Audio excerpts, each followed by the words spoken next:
Hi guys, I normally start off these introductions by explaining a little bit more about when I first met the person being interviewed, but in this case I've actually known the person their entire life.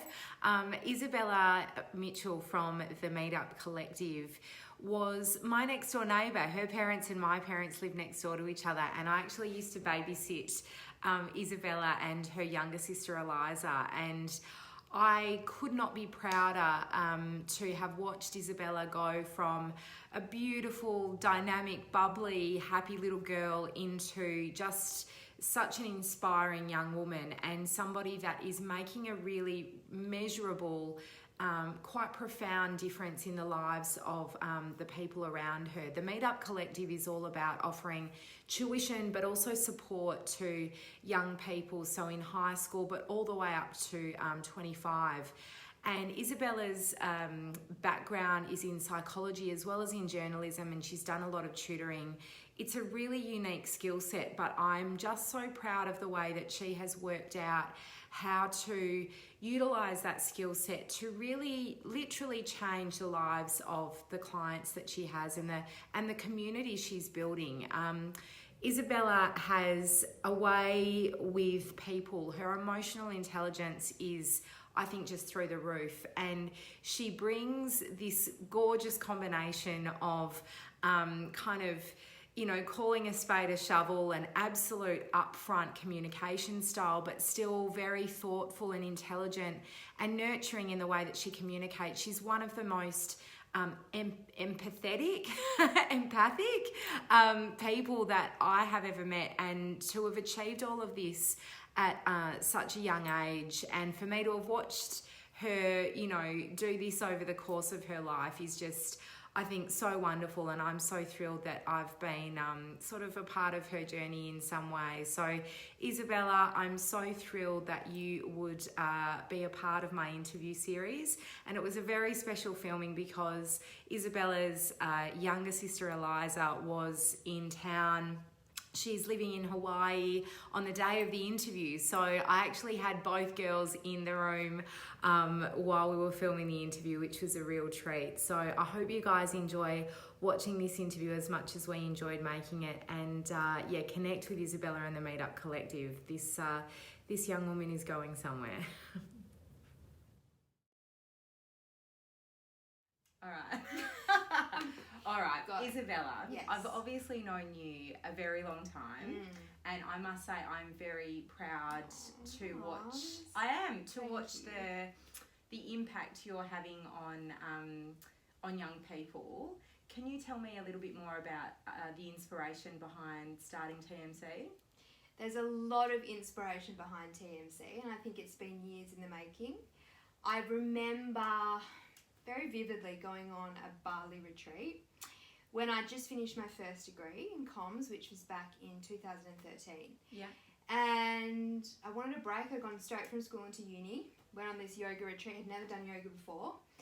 And it sounds so cliche, but I had this epiphany. I don't know what it was, but I remember waking up like third or fourth day of the retreat and thinking, I need to do something like this. I need to provide this sort of experience in this space for young people. Yeah. And previously, I had babysat and stuff, but I had never done anything like tutoring or mentoring, right? So that was the July of 2013. I got home, I'm pretty sure, yeah. Then I got home, I had 6 months off to work and save money. And then I went to Europe in January. And I was on this tour bus in Switzerland, living my best life. Hashtag YOLO. Absolutely. Absolutely. Doing all kinds of YOLO behaviour. Excellent. Yeah. Excellent. And we were in the middle of the snow, so there was no Wi-Fi or anything.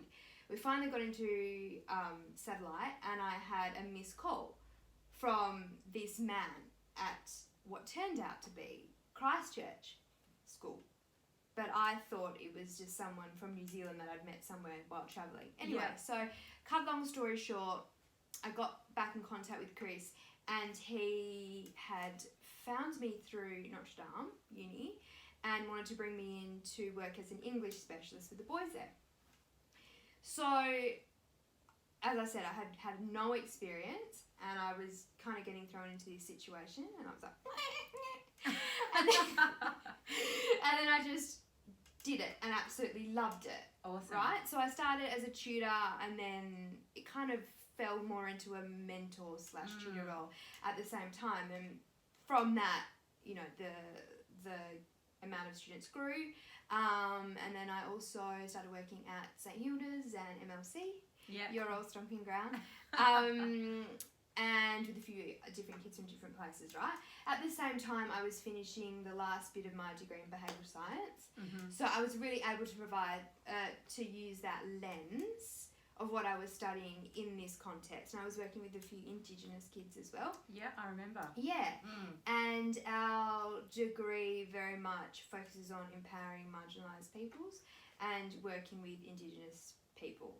So it kind of was just like this synergistic amazingness. Yeah. So, like I said, I had this epiphany. So the cogs were kind of ticking subconsciously. And it kind of gave me more motivation to finish uni. Because I knew where I wanted to get. I didn't know what it was going to look like. I didn't know how I was going to get there. Yeah. But the vibe was kind of there. Yeah. Right? So that's where I would say the inspiration came from, my experiences working with those young people. And also in studying what I studied, we have to do a lot of what's called critical reflexivity, where you have to reflect on your own experience as a young person and how you use those experiences and the skills that you've gained to then work with whoever you're working with.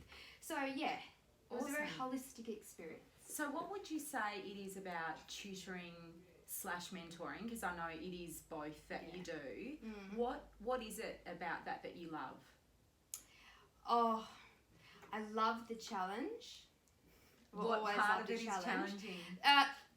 There's so many elements to it. Like there's surface level, you meet the young person, they're a bit shy, they're a bit reserved, right? And so we set personal goals, academic goals, and working away at them is a challenge in itself. Yeah. But with young people, it's very common that they are resistant. In general, they like to rebel, they've got attitude, you know, and I was quite like that. And I still have elements of that in me, and so I love the process of breaking down the barrier and getting to know the person on every level and watching the process lead them to better places. Amazing. Yeah. So, I mean, we've talked about it sort of there, we've touched on it. One of the things I think is amazing about you and that I think makes you so good at what you do with TMC is your emotional intelligence. Yes. Is that something you think you've always had, or has that developed over time? I ask this a lot because sometimes I find myself realising things and leading people to realisations. I'm like, where, how, what? Where does this wisdom come from? Am I the chosen one? I honestly think it's a combination of all my life experiences to now. Like, Mum was a hairdresser. She worked from home from when I was 8 weeks old, as you know. Yeah. And from that time, I was in the laundry when she was working from home doing people's hair, always talking to people, always listening to them, always holding the safe space for them. So it's kind of second nature. Yeah. To be very open and very understanding and empathetic. And I guess growing up, being the elder sibling, I always wished I had someone older to look up to and to guide me and that kind of stuff. Yeah.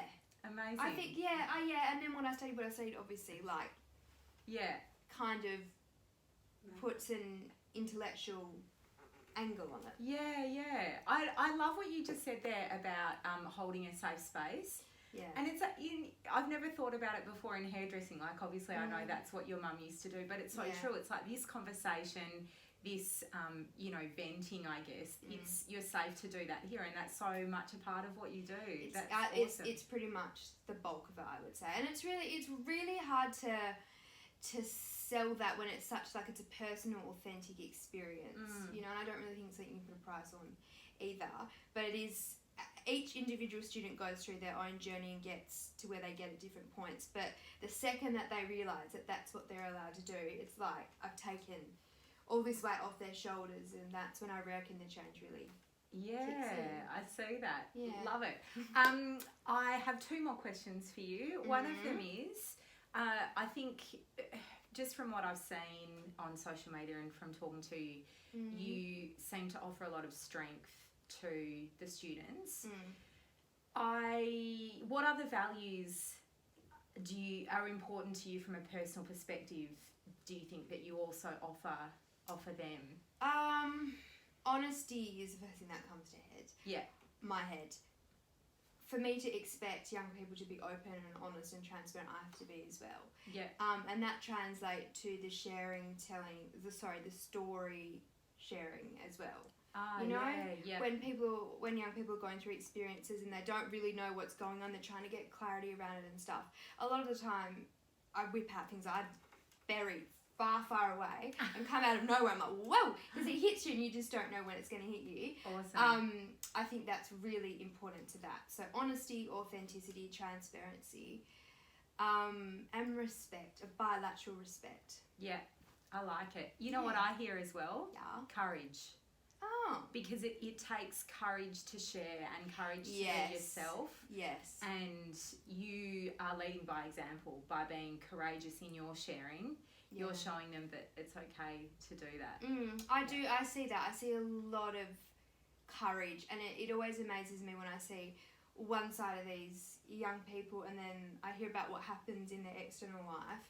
And it's almost like they're 2 different people sometimes. And I say, oh, but who I'm here, so I know who I am out there. And my goal is for it to be consistent across the board. But yeah. Awesome. I love how you keep saying young people, by the way. Like you're not still a young person. I'm very progressive. Older than your years, aren't you? Very wise. All right, my last question. So you can take this seriously or not seriously. Okay. If you could do any other job in the world, realistic or non-realistic, what would it be? Well, I'm currently watching Suits. So... Where's this going to go? I mean, when you watch Suits, after a few ones, it's like, maybe I should have done more. Because there was always something I always loved to argue. Yeah. So there was always a little bit in me that thought maybe I'd go down that track. Yeah. So either that, and then I still think in my head, what will I do when I grow up? And I know that feeling. Yes. And especially working with young people too, I still feel like I'm a student. I hear you. Right? Yeah. And there is still a bit of me that needs to satisfy the journal in me. Yeah. Awesome. So, yeah. Well, these things could all be in your future. I know, you never know. Isabella, Yes. Thank you very much for joining me today. No worries. Thanks for having me.